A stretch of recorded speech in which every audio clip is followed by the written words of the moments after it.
Years ago, I was at a quiz night with some friends when the question was asked, how many time zones are there in Australia during the daylight saving months? We sat there and we thought about it. We tried to count them. We've got Queensland, which doesn't do daylight saving, which is on Australian Standard Eastern Time. There's New South Wales and Victoria and Tasmania, which are on Australian Eastern Daylight Savings Time.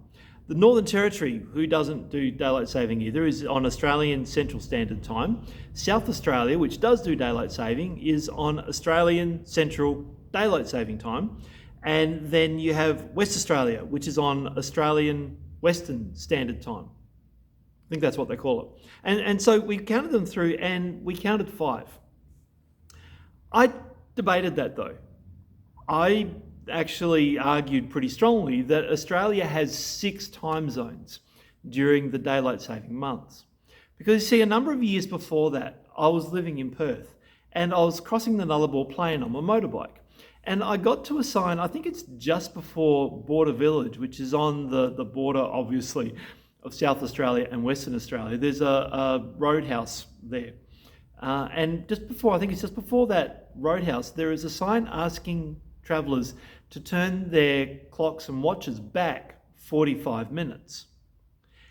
As you keep travelling then, I think it's around the roadhouse at Cocklebiddy, there's another sign asking you to turn your watches and clocks back another 45 minutes. And so what happens between Border Village and Cocklebiddy is that there is what I would argue as a 6th time zone in Australia during the summer months. I think it's called Australian Central Western Time or something like that. And what it basically does is it tries to ease the hour and a half difference, or 2.5 hours over summer between Adelaide and Perth by breaking it up into another section, which is known as Australian Central West Standard Time. So apparently if you send an email or a text message from that area, it will register as either South Australian Time or West Australian Time. But for all intents and purposes, for people who live their lives between Border Village and Cocklebiddy, they're on a separate time zone. So the sun doesn't come up too early or go down too late. They've constructed their own time zone, which from my point of view, I understand as being the 6th time zone in the Australian summer. And so, look, I tried to put the case forward to the members of our table, and in the end, the judges came down and said, no, the correct answer is 5, which I was a little bit miffed at. But to me, I still have this question. Who was right? What is the truth? During summer, are there 5 different time zones in Australia? Or during daylight saving months, do we have 6? Because I can understand from one point of view, there's a valid argument to say, no, there are just 5 official time zones.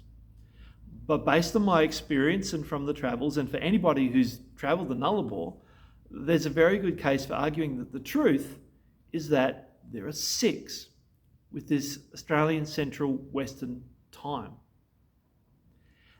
What it does is it raises the whole question, or it's an illustration of the whole question of what is the truth. I mean, we live in a time where people refer to this time that we live in as a post-truth era. Might sound a little bit strange, but what they're basically saying is that for a lot of things, truth isn't an absolute. You know, there used to be a time when people were very sure about what was true and what wasn't. There was black and there was white, and a very clear distinction between what is true and what's not true. In the era in which we live, that distinction has become really blurred to the point where it's really difficult at times to know exactly what is truth. With fake news and misinformation and a whole lot of different things going on, it can be hard to know what is true and what isn't true. But even the way in which we understand truth, the argument that's put forward a lot in postmodern times is that, well, what's true for me may not necessarily be true for you. And so what's important is that we respect each other's truths and not kind of enforce our truths on other people. And so this whole idea of truth kind of disappears, because from a lot of people's points of view, there is no absolute ultimate truth. Look, another example of this whole idea of living in a post-truth era I think can be illustrated by the US President Donald Trump. Now, I'm reluctant to use him as an example because he is a very polarizing and divisive individual. And I just want to say up front, I am not saying I either support or oppose Donald Trump. Donald Trump is what Donald Trump is. And look, we're praying for the American people at this time. But he becomes a really classic example of what it means to live in a post-truth era, because his whole claim is that he can make America great again. Now, there are people who hear that claim and they believe that he can. And so for them who believe that truth, they're on board. And that becomes true for them as they support him and back him and vote for him and try to help him see another presidency. For people, though, who hear that claim, who hear that promise that he can make America great again, and who don't believe it, for them it becomes not true. It becomes false because they don't believe the promises that he's making. Now, this illustrates what a lot of postmodern scholars talk about when we start talking about truth, is that what makes something true for you or not is whether or not you believe it. People believe Donald Trump's claims, and so it becomes true for them. Or they don't believe the claims, and so it's not true for them. In the same way, with the time zone thing in Australia, I believe that there is this sixth time zone because I've seen the signs and I've travelled through it. But for other people who maybe have never travelled the Nullarbor or never even got close to the South Australian border from either side, this isn't a truth that they believe. And so that's why they believe that the truth is that there are 5 time zones in Australia during the summer months. And so there's this really interesting thing that I read somewhere, and I'd love to cite the reference for you, I apologise that I can't, but this really interesting idea that what makes something true for a person or not true is really their faith, whether or not they believe it for themselves.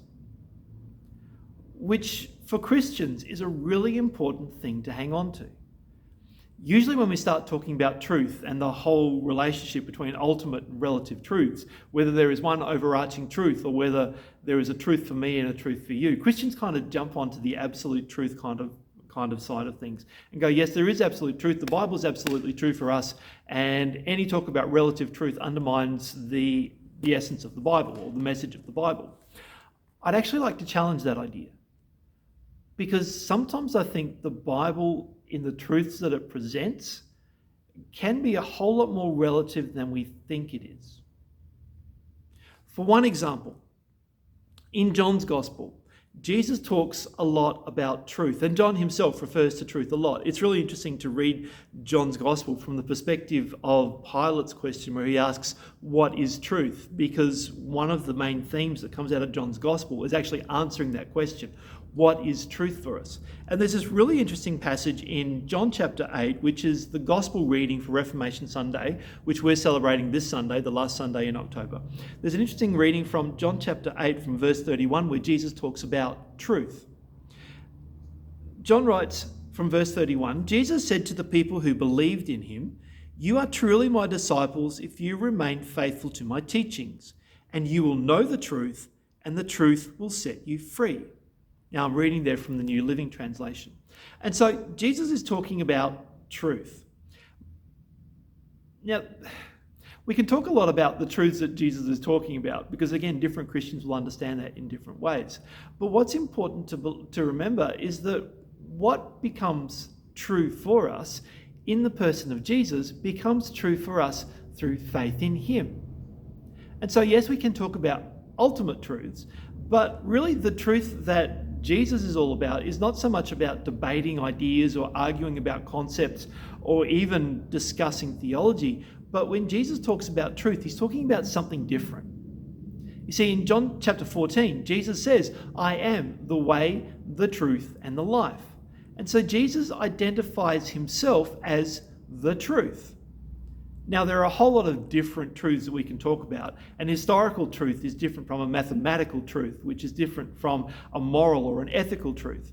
But here Jesus is talking about himself as being the truth of God, as God makes himself known to us.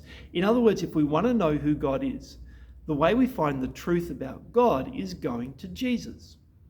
And the truth which John talks about right from the beginning of his gospel, the truth of God that we meet in Jesus is about the grace and the love of God. And so we encounter the truth of God. We encounter God's truth, not through a theological argument or a rational discussion or a debate, but we actually encounter the truth of God in the person of Jesus. And so when we start talking about knowing God's truth, it's not just knowing intellectually, it's actually knowing relationally. As we enter into a relationship with the truth of God that we encounter in Jesus, we participate in God's truth. We are part of God's truth. And we do this through faith. When we believe in Jesus, when we trust in him, when we trust in his message and the good news that he speaks into our lives, that's how we encounter and participate in the truth of God.